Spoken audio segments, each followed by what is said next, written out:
Hello, everybody. Welcome back to the We Three Kings Wrestling Podcast. It's great to have you. I'm your host, Ben Mostaller. Along with me, Troy Cook and Brandon King, the Three Kings, as usual, here to bring you episode 6. And in this episode, we're going to talk about some breaking news out of AEW involving Cody Rhodes. We're going to do our Elimination Chamber predictions, and we bring the card queen, Kimberly Cook, back on later in the podcast to continue our Valentine's Day mixed tag team bracket. We'll be doing the third region and then finishing it up next week. So if you haven't gotten to listen to the past two podcasts, make sure you go listen to it and check out the bracket, our selections. If you want to look at the bracket, you can do so on our social media pages at We Three Kings Wrestling on Instagram and We Three Kings Pod over on Twitter. So let's not waste any more time. Let's jump right into it and talk about breaking news out of AEW this week involving Cody Rhodes, who he wasn't signed for a little while there in AEW. They were trying to work on a contract, but reportedly Cody Rhodes was upset with the booking in AEW and they couldn't come up with an agreement for a contract. So now he's a free agent. He's left AEW, and rumors is that he's returning back to WWE right in time for WrestleMania. So I want to dive into this, Troy. First, what are your thoughts on him leaving AEW and what that means for AEW, the company, as well as if he does come to WWE, who would you like him to feud with and possibly face at WrestleMania? This does not surprise me in the least. I've been saying for months now that AEW, this is a pendulum and it's starting to swing back in the direction of WWE. Once I found out back in, I think it was July or August, that Tony Khan had taken the booking powers away from the quote unquote vice presidents or vice executives or whatever they were calling Cody and Omega and the Young Bucks, I kind of figured this was going to happen. Some reason over last summer, Tony Khan started to consolidate power and he started running everything. He started booking everything. He started signing everyone. So I kind of figured something like this was going to happen. I don't think it's going to be the only one to happen. I think within the next year and a half, you're going to see a lot of the, I'll call them first class of AEW stars leaving the company and probably ending up back in WWE or seeing some new faces in WWE. But this could be the first crack in the dike for Tony Khan and for AEW. Now, a lot of people say that losing Cody Rhodes wasn't that big a deal. Cody Rhodes is what that company was built off of in the very beginning. He was the face of the company in the very beginning. At the press conference back in, I believe it was January or February of 2019, when the assembly of AEW was announced, he was the one doing the announcing. He was the one that was the face of the company, seconded by Omega, the Young Bucks, and I believe it was at that press conference, that the signing of Chris Jericho was announced. By the way, my prediction: Jericho's the next one to leave. But I'm not sure his contract's up. I think he has another year or year and a half on his contract. But I wouldn't be surprised if Jericho's not there for the long run either. What's this do for WWE? Well, I don't think it does as much for WWE as, let me rephrase that. It's not going to be as much as a gain for WWE in the long run as it's going to be a loss for AEW in the long run. I have heard that a lot of what Cody's trying to work with whatever company he goes to, is he wants booking power. Now, I don't know if booking power means that he wants to have control over his own character, like Hulk Hogan did in WCW, or if he wants to be behind the scenes and being the match creators. I don't know what direction he's gone in. I'm not even sure if the tease of him retiring back in the summertime when Malachi Black attacked him was a work, or if that was actually, a thought going through his head. The attack on the air or on screen was a work because it was scripted, but was he all actually trying to work a program where he was going to ultimately retire?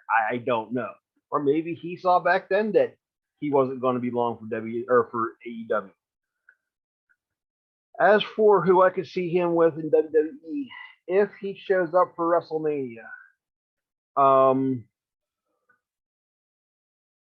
the two that I would like to see him work with, not at the same time, because I don't like multiple men matches, as I've said before, but I'd like to see him go up against either AJ Styles or I could see him going up against Seth Rollins. Either way, I think it would be an incredible match. And if they let the performers perform to their capabilities, I think it would be incredible. Because there is already a story there between him and AJ Styles, since they are both former leaders of the Bullet Club faction that originated in New Japan. And I think right now there's parts of it in AEW as well as Impact Wrestling. So, with that being said, I think I'd like to see. Yeah, I guess I'd like to see him and Styles go at it first, and then work towards the program with Seth Rollins. Now, the one thing that I have heard that I find interesting is that apparently his wife did not sign with WWE or is not in negotiations with WWE. Because let me correct myself, I don't think Cody signed as of yet, but the assumption is out there that that he will sign with WWE. So I'm not sure what's up with Brandy. Honestly, I don't particularly care, but we'll see. Okay, so this is the news of the week concerning Cody Rhodes. Now, let me play one other side. Let me play the other side to what Troy has said. And again, this is all just speculation here. We don't know what's going to happen or anything of that nature. What if this is nothing more than a work? What if Cody comes back at the next AEW pay-per-view Revolution and him leaving is a work, and it's rumored that he's going to return with 2 top free agents and be a major heel faction at AEW's Revolution? That's a possibility. But again, I don't know right now, because it seems to me as if this is scary, because this reminds me of when Vince Russo came into WCW early 99 into 2000, and that completely was the demise of WCW. That's what I see happening with Tony Khan. It just seems as if now Tony Khan, it's either his way or no way at all, is as he wants to be at the helm of the ship. And that's what's happening right now. So with that being said, I don't know what this is going to bring. Could he go to WWE? That's a possibility. Could this be a work that he's leaving? We never know. And the fact that Troy said that he hasn't signed with anybody right now, that just leaves a whole lot of speculation in the air. So guess what? Stay tuned, folks. If this is a work, I'd be very surprised if he ever works in WWE again. Now, keep in mind, folks, that money talks. But if he's negotiating with WWE just for a storyline for AEW, and he has no intention of signing with WWE, and WWE is, dare I say, being played on this, I don't see that sitting real well with Vinnie Mac, and I can see him never working for WWE ever again. Not that I really think he cares, but that just, if this is a work, to me, it's poor sportsmanship, and it's I don't know, I just don't care for it. Yeah, so Cody Rhodes obviously played a huge part in AEW and helping book the show and help develop some talent. And now that he's leaving, if it's a work, I don't know. Rumors say that it's WWE. And if so, I think that they'll let him be. The rumors that I heard is that he'll have a little bit more control over on WWE than he was having here towards the end with AEW. if he goes to WWE, Seth Rollins and him would match up well. AJ Styles and him, I could see him and Miz going at it. I thought that more so on the lines of Brandy and Maurice, but Brandy reportedly isn't signing with WWE. And maybe we're all completely wrong. Maybe he goes to Ring of Honor, Impact, or one of the other companies. We don't know yet. We just know that he's released. And the rumors is that sometime here soon, he's going to sign with WWE. Maybe he makes a surprise appearance somewhere on one of the shows, and that we don't even know when he does sign until we actually see him.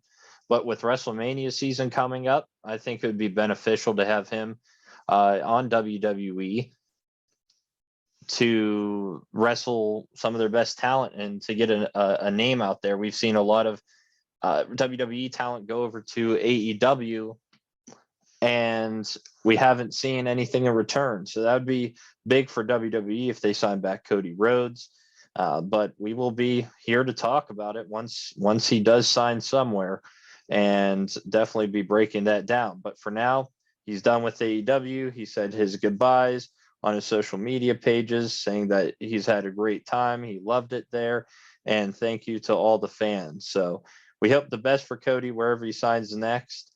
And we're hoping that it's WWE. So as we close out on that news, let's jump into WWE. And we have the Elimination Chamber pay-per-view this Saturday, February 19th, over in Saudi. It's interesting that they do the Elimination Chamber. We've seen Crown Jewel over there and other types of pay-per-views, but now it's the Elimination Chamber. And we got 8 matches so far on the card. So let's just jump into it, break it down for you, and make our predictions for you. We'll see how we do with the Elimination Chamber compared to the Rumble.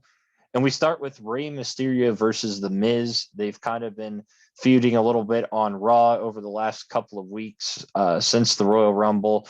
So Mysterio, Miz, one-on-one. Brandon, who comes victorious? I'm gonna tell you this right now. Dominic turns on his father at this pay-per-view, which is going to set up Dominic versus his father at WrestleMania. Therefore, The Miz takes this matchup. Not very often do I agree with Brandon, but I think he's on 100% right here. I think that they're going to build towards a program between the Mysterios for WrestleMania. They've only been teasing it for about a year or so. And Dominic is over in the United States and, dare I say, North America. I don't know if he is as popular and much of a fan favorite in Saudi Arabia. Saudi Arabia usually tends to go towards the legends and the more established stars. So I really think that this would be the opportune time for Dominic to turn on his dad. To what extent or what happens, I don't know. I haven't figured that one out yet. But honestly, I think that Miz is just a side story in this, that the point of the entire match is going to be somehow, some way, somewhere along the line, Dominic turning on his dad. So essentially, Miz is going to win, but the loser in more ways than one is going to be Rey. I agree with you guys with Miz winning. I think it'll play out as Dominic will try to help his dad, maybe win the match, and he fails, and Rey gets mad at him, and they just start maybe going at it or start getting upset with each other. So I don't think that necessarily Dominic's going to do anything intentionally to Rey to help Miz win the match, but I think he's going to do something to try to help Rey win the match, and it's going to backfire, and Miz ends up winning the match. So I like Miz in this one, and there's got to be something that's going on with this story. Otherwise, why are you having Miz and Rey one-on-one? I don't know. It's just not like an entertaining match unless something like this were to happen. So hopefully that's the case, but I like the Miz along with you guys. As we move on, not so entertaining match. We have Drew McIntyre, Madcap Moss. We saw them at day one against each other, But this time around, it's a falls count anywhere. And I believe this is just a setup for Drew McIntyre and Happy Corbin at WrestleMania, Troy. But who comes out victorious in this falls count anywhere match? This should be a quick squash match. I cannot see any way possible that Madcap Moss beats Drew McIntyre one-on-one unless there is an outside chance of shenanigans from Happy Corbin, which is a possibility because I could honestly see there being a handicap match at WrestleMania with Drew taking on both Madcap and Happy Corbin. And actually, I would like to see that. The other thing is that would run the possibility to run the gambit of burying Madcap. Not Madcap, I don't care about him.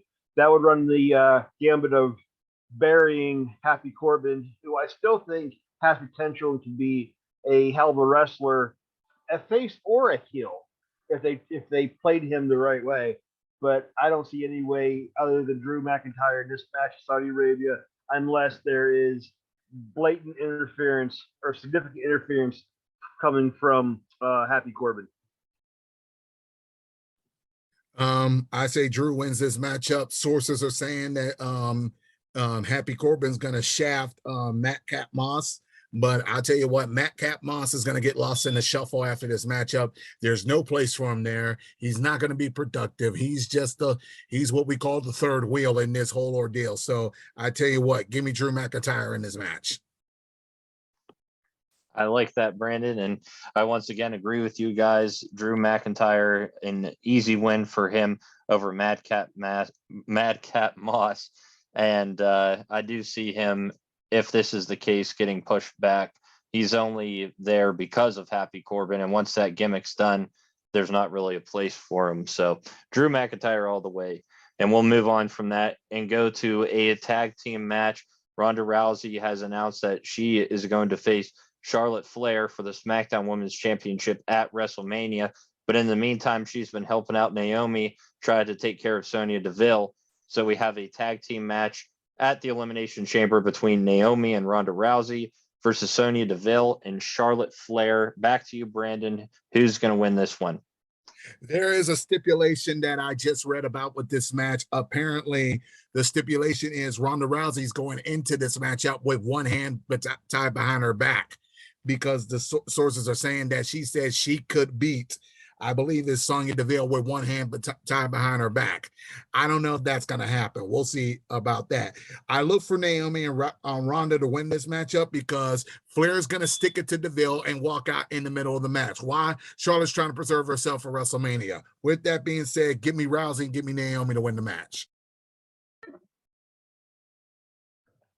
I also can see if the rumor's true about Ronda participating with one arm tied behind her back, that would be a quote unquote a equal up or an even up since she has hurt Sonya Deville's arm in the past. I don't really care who wins this match, to be honest with you. I'm not even sure why it's happening. If they just want to have a blow off match between Sonya and Naomi, why just go right ahead and have it? I'm not sure why they have to have Charlotte and Ronda in this match at all. This absolutely makes no sense to me, and I don't want to say it's a waste of time and a waste of talent, but just if they had to have Ronda and Charlotte on the card, or they wanted to have them on the card in some way, shape, or form, I could saw better ways and better people to put out there. But as we've said before, we question WWE's booking, but that's also why they're running the company and get the money, and we're not in that chair right now. So I don't know. Honestly, like I said, I really don't care, but I think it's gonna end up being Naomi and Ronda. One, I think that they're trying to just push the women over in Saudi. Years back they weren't allowed to have women, and now this will be the most women over in Saudi for wrestling matches. So I think this says a lot about that. I think that's why they push this, and it's kind of just a filler match. I agree with Troy that I don't really care who wins because we're still having Rousey and Charlotte Flair at WrestleMania. But I like Naomi and Rousey to win this one. Wouldn't be surprised if the Villain Flair win, just to say that Charlotte might have gotten the upper hand going into WrestleMania for Rousey just to take the title off of her at Mania. But I'll go with Naomi and Rousey. As we move on, in what could be a surprising show stealer match, in my opinion, could be a great one for the SmackDown Tag Team Championships. It's one we've been waiting for a while. It is the Usos versus the Viking Raiders. We haven't seen the Raiders in the title picture for a while. They're there now on SmackDown, and they're taking on the Usos, who are trying to continue to lead the way in the tag team division. So, Troy, is there any way that the Viking Raiders can upset the Usos over in Saudi? I don't see that happening just yet. I don't know if I see the Usos losing the titles before Roman loses the title, unless that's going to happen to Saudi Arabia too, and we'll follow up on that one. But I don't see them losing to the Vikings. But on the other hand, to quote Goldberg, who's next? Because after the Viking Raiders, I don't know who else they could throw at the Usos that they haven't went through already. And this is what's called the mess of the WWE tag team division. The women's tag team division is non-existent, period. And the men's tag team division is almost as bad. So once the program is over between the Usos and the Vikings, I don't know who's left. I don't know where they're going to go from here. Oh, wow. Troy, you just brought up some stuff right there, because I honestly don't see the Usos losing this matchup. I see them dropping the titles at WrestleMania. I do see that. I said this year you're going to start to see some dissension in the bloodline. This pay-per-view might be that dissension. I don't know, but I don't see the Usos losing the titles. Not this night. I see it happen in WrestleMania. So with that being said, I like the Viking Raiders, but I'm taking the Usos. But I don't have a good feeling about the tag team division right now because it needs help. Yeah, it sure does. And the Viking Raiders, definitely good tag team champions. We've seen them as tag champs before, and they did very well. But there's really nobody else. And I don't think that they're going to lose it here, like Troy said, unless Roman would somehow lose his belt against Goldberg. So I'm going with the Usos to retain, but this is definitely a matchup that we're going to see in the near future and possibly at WrestleMania. Now we move on to the Raw side of things for the Raw Women's Championship between Becky Lynch and Lita. It's going to be an interesting one there. Brandon, your pick to win this one. While I want Lita to win, I know it's not going to happen. Because I'm thinking Becky's still going to hold on to that title until we get to WrestleMania. So with that being said, I'll take Becky Lynch in this matchup. When I think of this match here and look at this match, I think of the Charlotte versus Trish Stratus match from SummerSlam back 2019, I believe, where the Legend's going to come back, put the current star in her place, but ultimately lose the match. I don't see Lita winning the title. I don't see Lita going into WrestleMania as the women's champion on the on the Raw side. So I look for Becky, probably by hook or by crook, but I still look for Becky to win and beat Lita. Lita's going to have a nice run, and it's going to be a competitive match. But by the time it's said and done with, I look for big time Beck to walk out with the title intact. Yeah, Becky's gonna retain here. She's gonna headline WrestleMania as a Raw Women's Champion, and we're gonna find out next who she will be facing, because it is the Women's Elimination Chamber match with the winner getting to challenge Becky Lynch or Lita, whoever the Raw Women's Champion is, going into WrestleMania. We assume that it's going to be Becky Lynch. So who could possibly take on her? Well, in the Women's Elimination Chamber match, We have Rhea Ripley versus Nikki ASH versus Bianca Belair versus Doudrop versus Liv Morgan. And now just announced last week, Alexa Bliss is, I guess, cured now from all the evil stuff, and she is in the match. So that brings an interesting perspective to that. Troy, who walks out victorious? Well, I think you can make it, no pun intended, you can eliminate 3 of them right off the bat. I don't see Liv Morgan, Doudrop, or Nikki ASH having a shot at this. It's going to come down to Rhea Ripley, Bianca Belair, or Bliss.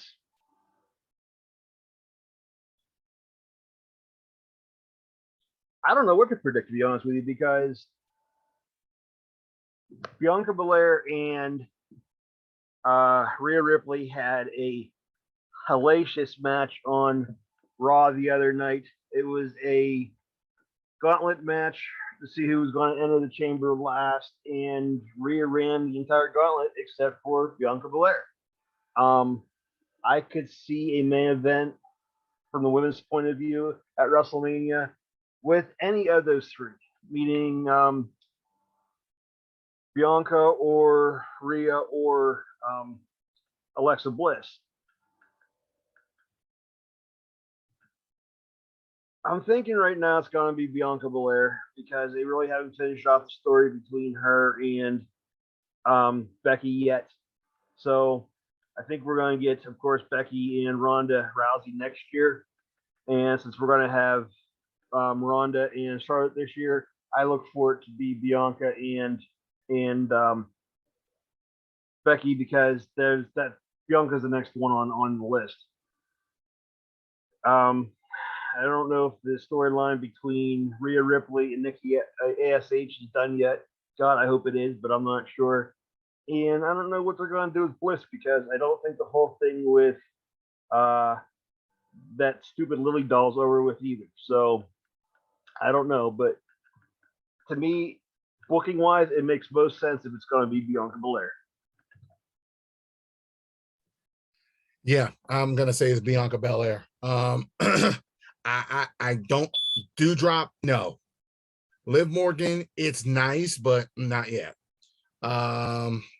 Nikki ASH. Unless she goes back to Nikki Cross, that whole gimmick's gonna have to be dropped immediately.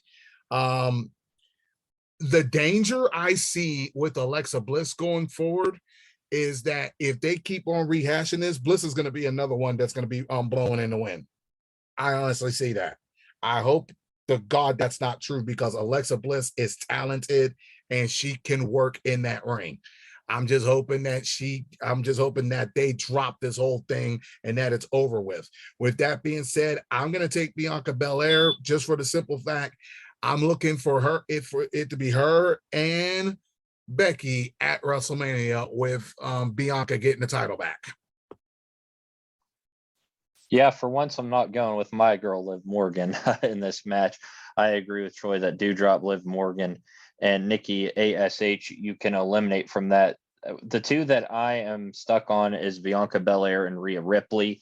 They split up Nikki ASH and Rhea Ripley. Maybe that was on purpose to try to get Rhea versus Becky at WrestleMania, which I wouldn't mind at all. But I'm leaning more towards Bianca Belair, because I think in some way Nikki ASH is going to eliminate Rhea Ripley, because Rhea's been winning these matches lately on Raw.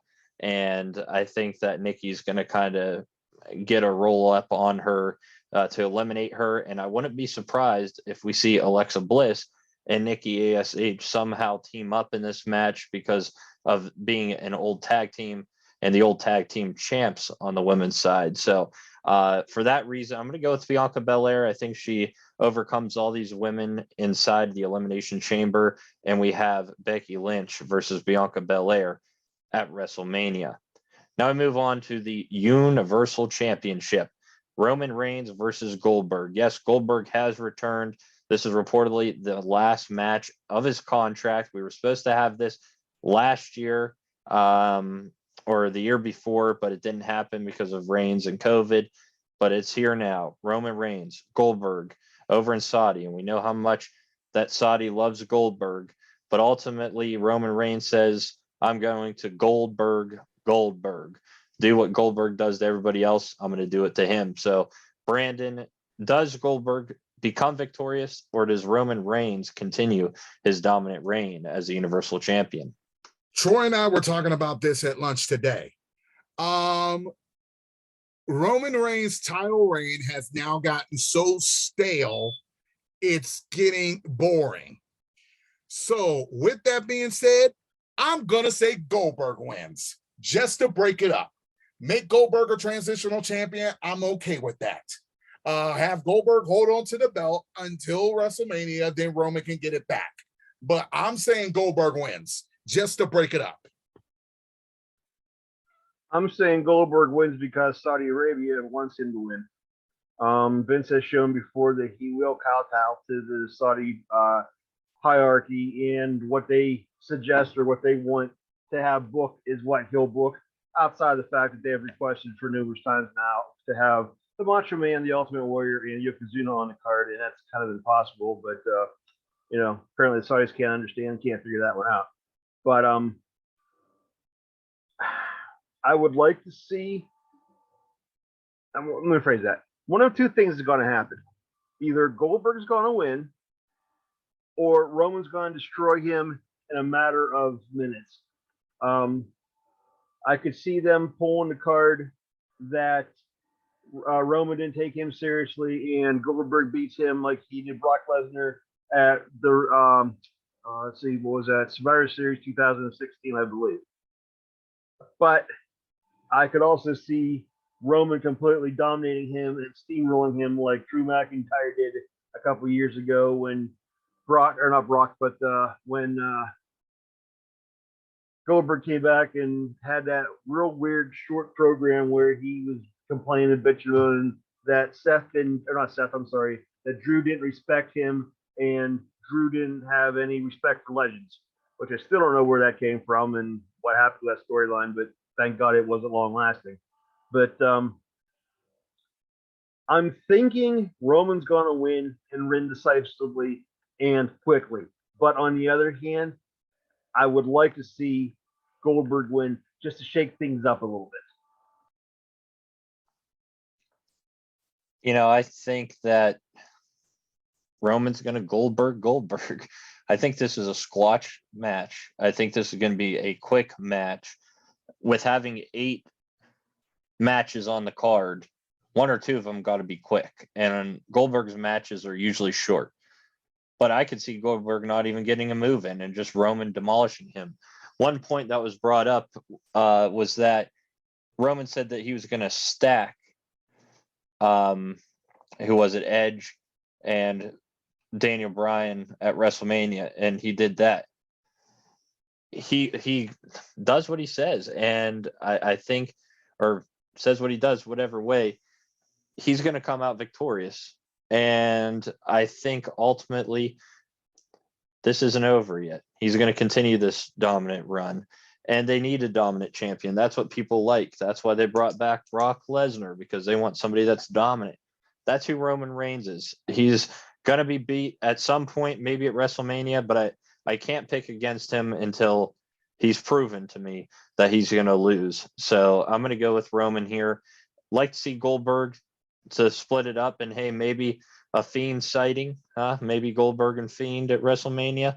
That would be interesting, but I don't see that happening. I'm going to go Roman Reigns. And now to the last match, the WWE Championship in the Elimination Chamber. We got the WWE Champion, Bobby Lashley, defending his title versus Brock Lesnar, Austin Theory, Riddle, Seth Rollins, and AJ Styles. Troy, this should be a good one. It's really tough, in my opinion, to pick who comes out WWE champion, but whoever it is most likely going to be the WWE champion going into WrestleMania. So, Troy, who do you think wins this one? They're really, really building up and really pushing Lesnar. Not that he needs build up or push because he's Brock Lesnar, but they're really pushing him and building him up. So I'm expecting Brock to win. You could almost do the whole elimination thing again, no pun intended, like we did with the women, where I don't see Austin Theory doing it, because you've got to look at it this way: who's going to main event WrestleMania? Whoever wins this match is going to go in as one of the co-main eventers at WrestleMania. I don't see Austin Theory. I don't, as much as I hate saying this, I don't see AJ Styles. Lashley maybe, and if Lashley wins, then it's going to be a rematch at WrestleMania between him and Brock for the title, which is a possibility because Brock got screwed out of the title at the Survivor Series. I think other than that, I think Seth Rollins. I can see Seth winning, but I just don't see the program being there for WrestleMania. So the process of elimination, and Riddle's going to be earmarked to either have a feud with with Randy Orton, or him and Orton's going to be defending the tag team titles no, they lost it to Alpha Academy. So scratch that. I think Orton's going to end up with Riddle at WrestleMania. So that leaves the only two logical ones being either Lashley or Lesnar, and that's also going to be one of your co-main events for WrestleMania. I'm really not sure it matters who comes out of Elimination Chamber with the title, meaning Lashley or Lesnar. But just for the sake of picking, I could see Lashley retaining and then Brock chasing him up to and through WrestleMania. So let's go with Lashley. Ooh, this one's tough. But I look for Orton and Riddle. Somehow I see Orton turning on Riddle. I can see that happening. But I do look for Lashley to retain, just for the simple fact it's going to come down to him and Lesnar as the last two, and that's going to spill over into WrestleMania. So with that being said, I say Lashley retains, but I seen somewhere that some folks are picking Lesnar to win because they think MVP is going to turn on Lashley. So we're not sure how this whole thing's going to pan out. Best way you do it, folks, you gotta watch it. I'm going with Brock Lesnar. I think that at WrestleMania, it's going to be a title for title match between Brock Lesnar, the WWE champion, and Roman Reigns, the Universal champion, to see who is the face and who's the most dominant wrestler in WWE. I think that's what's going to happen. I think that's why they're throwing Brock into this match. If he doesn't win, then I say it goes to Lashley. It's down to those two for me. I'm throwing out Riddle, 100% throwing out Theory. Rollins and Styles could make it interesting if Lashley and Brock tear each other apart. Maybe one of them slide in to get the victory. Probably most likely Seth Rollins out of those people, but I think that Brock Lesnar wins this match. Saudi will be happy about that. And at WrestleMania, we'll have a title versus title match between Brock Lesnar and Roman Reigns. Those are our predictions for the Elimination Chamber. Let us know what you think about them. And make sure you watch the Elimination Chamber this Saturday, February 19th, at a special start time of 12 p.m. Eastern Time. Make sure to check that out. As we close out the Elimination Chamber, we want to welcome in the card queen, Kimberly Cook, back to our podcast for the third straight week. Kim, how you doing? It's great to have you. Thanks for having me again, guys. And we will have her expertise as we do our Valentine's Day mixed tag match. If you haven't looked at our bracket at all, you can go on our social media pages, We Three Kings Wrestling, and look at the bracket. But what we did is we broke it down into 4 regions, 32 mixed tag team couples, or, married, dating. That's how we put them in there, and ultimately see who the best mixed tag team is in all of wrestling, mainly WWE and AEW, though. So now we are on Region 3. We are down in the bottom left hand bracket, and that is led by the 4 seed Seth Rollins and Becky Lynch. And in the first round, they would have to take on a new couple, AEW couple, the TNT champion Sammy Guevara and Ty Conti, who, Kim, you and I got to meet, great people, but is there any way that they could beat Seth Rollins and Becky Lynch? Not a chance. Sammy Guevara, he's just so damn fun to watch, but I really think that Seth and Bex, they would steamroll these two. Taking Rollins and Lynch, no questions asked. Sorry. No, nothing to apologize for. Because I agree with you 100%. Yeah, I don't see Guevara beating Rollins, and I don't see Conti beating Lynch. So either way, it's going to be hands down Rollins and Lynch on this one. Yeah, it's going to be Rollins and Lynch. There's nothing else to say. They just got it. So Rollins and Lynch. I think a fun match would be Seth Rollins versus Sammy Guevara, though. I mean, Sammy Guevara is just a hell of a wrestler, and the way he puts his body on the line last night versus Darby Allin, and a couple weeks ago when he took on Cody Rhodes to win the championship. I mean, he's just entertaining. So I think that'd be a great matchup. But I'll tell you what, Becky Lynch would crush Ty Conti, in my opinion. So I like Becky Lynch and Seth Rollins to move on there, as much as I love Guevara and Ty Conti. Maybe in the years to come, possibly, because these are two up and comers, but right now Rollins and Lynch easily moving on. As we go down the bracket, we have the 13 seed Bryan Danielson and Brie Bella taking on the 20th seed, that is Matt Cardona and Chelsea Green. Brandon, so who do you like coming out of this matchup? I like Brie Bella and her man. Matt Cardona, I know he's talented. I'm just not sold on him. And as far as his other mate, no disrespect to them, just not sold on them. So give me Brie Bella and her boo. I just switched my mind up just now. I'm going with Cardona and Green because I could see Chelsea. Again, this would be another one like AJ Lee and CM Punk, where I could see Chelsea Green pulling a fast one and outsmarting, which wouldn't be too difficult, Brie Bella. So I could see Green getting the pin over Bella. I could see Danielson beating Cardona, but I think it is a closer match than a lot of people would think, especially with the way Cardona has gone lately. But like in an ultimate match of all 4 of them at the best of their abilities or height of their careers, I think Chelsea Green would be able to beat Brie Bella. So I'm going with Cardona and Green on it. Well, here's where I turn into a major mark. As it's stated on one of the previous podcasts, you guys had the Macho Fan on a couple weeks ago, and he did mention that yes, I do know Matt Cardona. So I am actually going to take Matt and Chelsea, but here's the reason why. If you follow any indie wrestling whatsoever, you will see Matt Cardona's name pop up constantly. The man is on fire since he left WWE. Honestly, I think at this point in the game, I think he thinks WWE was his developmental.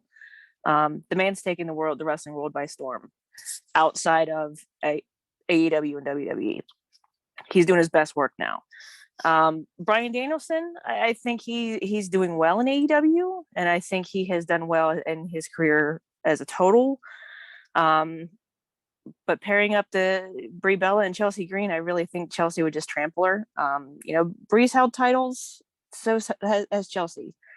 So I'm going to give the lead on this one to Cardona and Green. Cardona definitely taken the wrestling world by storm lately as a champion right now. But I'm going to agree with Brandon and go with Danielson and Brie Bella. I just think that Danielson has the edge slightly in this one that will help them get the victory. So I'm going to go with Bryan Danielson and Brie Bella. Our next matchup is the 5 seed, The Undertaker and Michelle McCool versus Karrion Kross and Scarlett Bordeaux. I think this one's pretty easy, Kim, but maybe I'm wrong. No, definitely Taker and Michelle. While I did enjoy Karrion Kross and his work in NXT, I actually don't think I've ever seen Scarlett Bordeaux wrestle. I don't think they ever let her wrestle in NXT. She has been doing some indie work lately, but in honesty, I haven't seen any of it. Michelle McCool, obviously Divas Champion, Undertaker, Hall of Fame. I mean, the man is, with a 30-year career, the man is unstoppable. Even now, I think, he did this retirement thing, whatever. But you don't bet against Taker. So definitely Undertaker and Michelle McCool. Taker and McCool, there's not even any reason to doubt it or to argue or belabor the point. It's definitely Taker and McCool. The other team will rest in peace. Undertaker and McCool. 100% Undertaker and McCool in an easy first round win for them. As we get to the last first round matchup, and surprisingly, the 12 seed is John Morrison, Johnny Drip Drip, and Valkyrie versus the 21 seed Eric from the Viking Raiders and Sarah Logan. Brandon, back to you. Ooh, this is a tough one. Wow, because this could be pretty entertaining because the Viking Raiders can really go. They're not just big guys. They can be acrobatic and they can go the distance if they want to. Sarah Logan, I think, is just amazing. So I tell you what, I'm gonna go with the Viking Raider and Sarah Logan to win this matchup.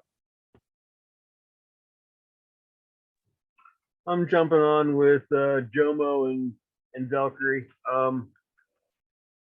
Johnny Drip Drip was totally underdeveloped and underused his last go around WWE, as was his wife, Taya Valkyrie, when she was in NXT. I know that when they were both released back in November, she ran her mouth a little bit about them being released and what have you. And it almost came across sour grapes. But when you lose your job, you're entitled to be a little bit upset and a little bit pissed off. But I don't see them beating Eric and Sarah Logan. Yeah, I just don't see it happening.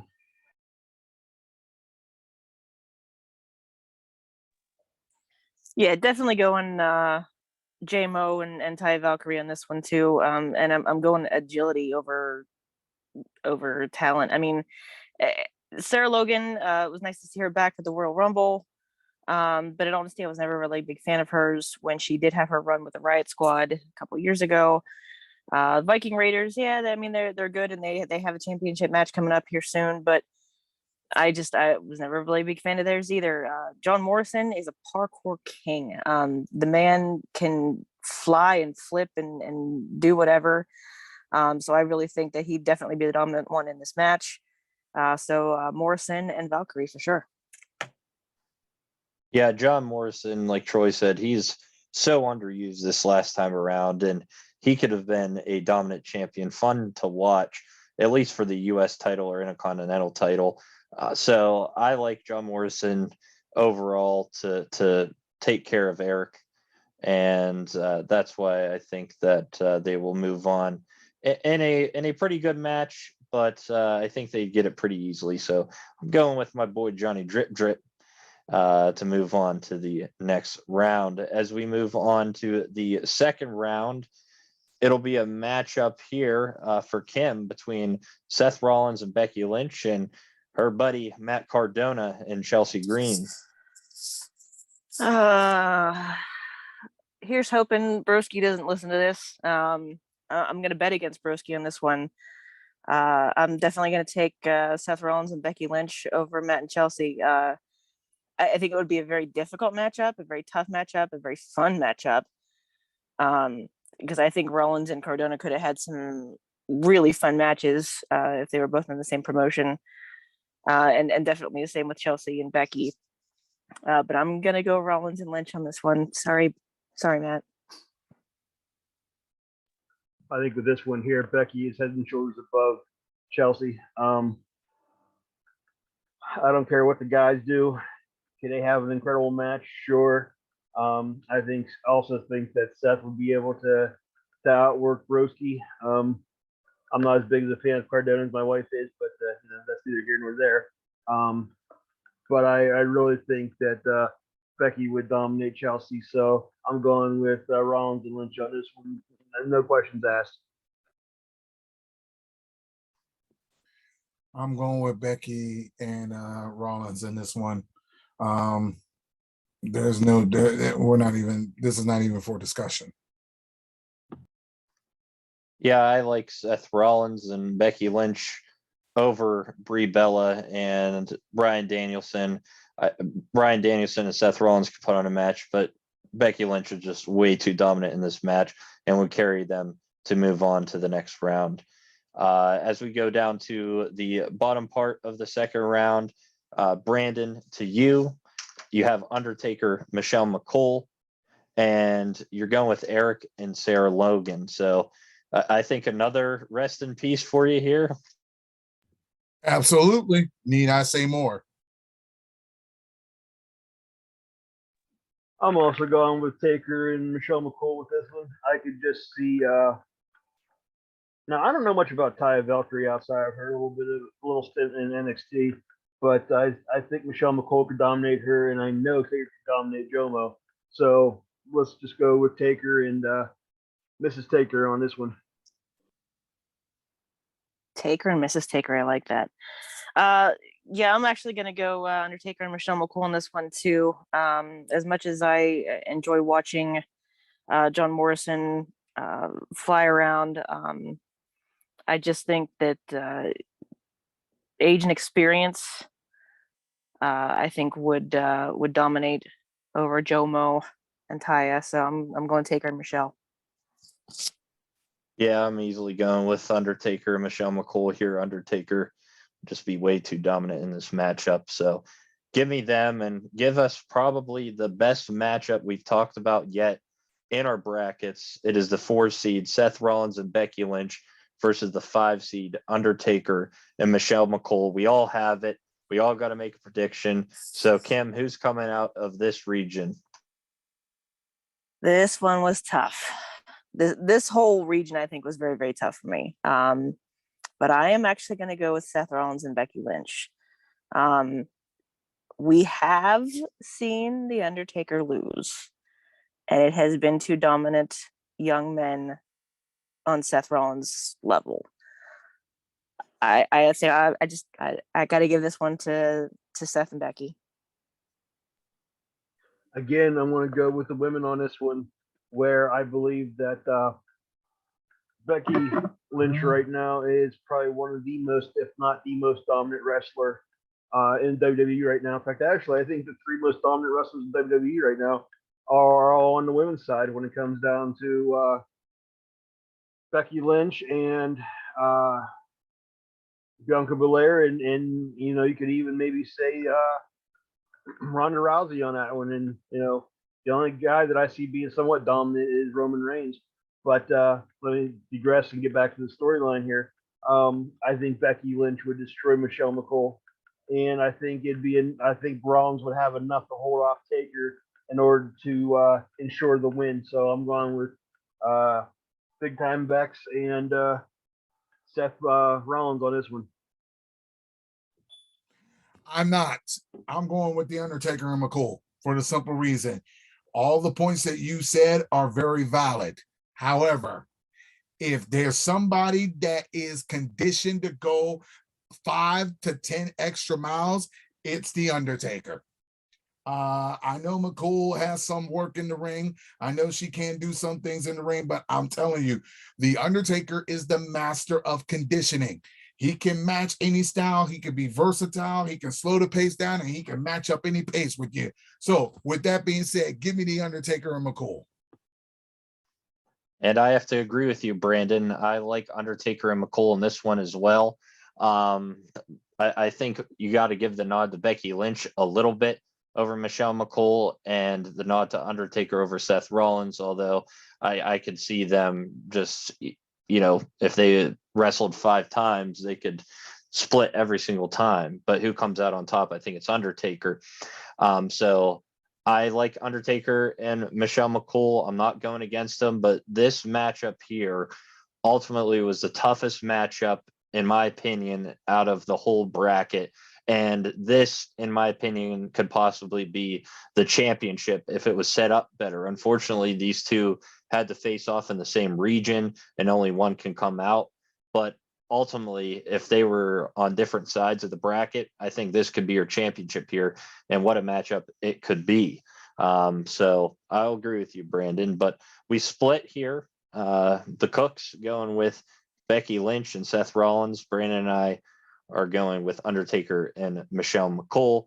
And we also have to add, and we will make this pick next week, but now we have a matchup between Edge and Beth Phoenix, and then either Undertaker, Michelle McCool, or Seth Rollins and Becky Lynch. We won't make that pick tonight. We'll do it next week when we do the championship, but the winners of those matchups will go to the championship to take on the other side of the bracket, which we'll finish up next week. So I want to thank everybody for listening tonight. I want to thank Kim for joining us once again. Troy, Brandon, always great to have you on here. If you want to listen to our podcast, you can find us pretty much anywhere you listen to podcasts: Apple Podcasts, Anchor Podcasts, Spotify Podcasts. Just search We Three Kings Wrestling. On social media at We Three Kings Wrestling on Instagram, and over on Twitter, We Three Kings Pod. We also have a YouTube that we put up if you want to listen to it over there, and that's at We Three Kings Wrestling as well. So we hope you guys enjoy the Elimination Chamber this weekend. Again, that's February 19th at 12 p.m. Eastern time, the special start time for the pay-per-view.